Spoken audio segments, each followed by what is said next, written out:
দর্শক, বাবর আলীর স্বজনদের প্রতিক্রিয়া জানাতে চট্টগ্রাম থেকে সরাসরি যোগ দিচ্ছেন সহকর্মী রনি দত্ত। রনি, কি বলছেন বাবর আলীর পরিবারের সদস্যরা?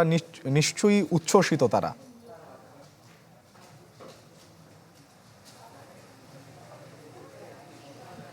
শোভন, আমরা এর আগেও বাবর আলীর পরিবারের কাছে গিয়েছিলাম। সেখানে তাদের বাবা মার যে অভিব্যক্তি সেটা আসলে আমরা জানিয়েছি।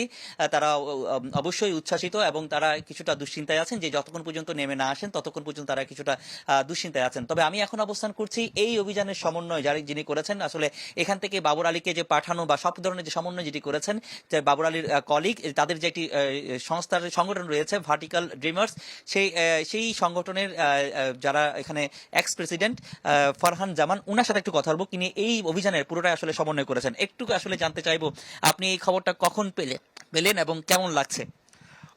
কেমন লাগছে তো আসলে ভাষায় প্রকাশ করার কিছু নেই। দুর্দান্ত লাগছে। এর চেয়ে খুশির মুমেন্ট জীবনে, এই 40 বছর জীবনে খুব এসেছে কিনা জানি না। দারুণ লাগছে এক কথায়। সারা রাত জেগেছিলাম, জেগে বারবার বেস ক্যাম্পে নক দেওয়ার চেষ্টা করছিলাম। ওরাও একটা সময় ঘুমিয়ে পড়ে। যখন সকাল 7টা বাজে 8টা বাজে যখন খবর আসছে না, তখন নার্ভাস হয়ে যায়। এদিকে ফোন করি, ওইদিকে ফোন করি, যখন খবর আসছে না, এবং সবাই তো আমার দিকে তাকিয়ে আছে যে খবরের জন্য। কিন্তু যখন শেষ পর্যন্ত খবরটা পাই 8:30টার দিকে, যিনি এক্সপিডিশন অপারেটর, ওনার মালিক যিনি আছেন, উনি এবং বেস ক্যাম্প থেকে দুইজন একসাথে আমাকে, it's a proud of moment for Bangladesh, এভাবে করে যখন আমাকে মেসেজটা পাঠায়, Babar Ali is in top, এভাবে যখন পাঠায়, তখন আসলে খুশিটা বর্ণনা করার মতন না আর কি। আপনাকে অসংখ্য ধন্যবাদ। শোভন, আপনি আসলে শুনছিলেন তাদের যে অভিযানের পিছনে কিন্তু অনেক নানা গল্প আছে। সেই গল্পগুলো আমরা হয়তো আপনাদেরকে আস্তে আস্তে হয়তো জানাবো। তো এই ছিল এখানকার সবশেষ অবস্থা। শোভন। রনি, আপনাকে ধন্যবাদ।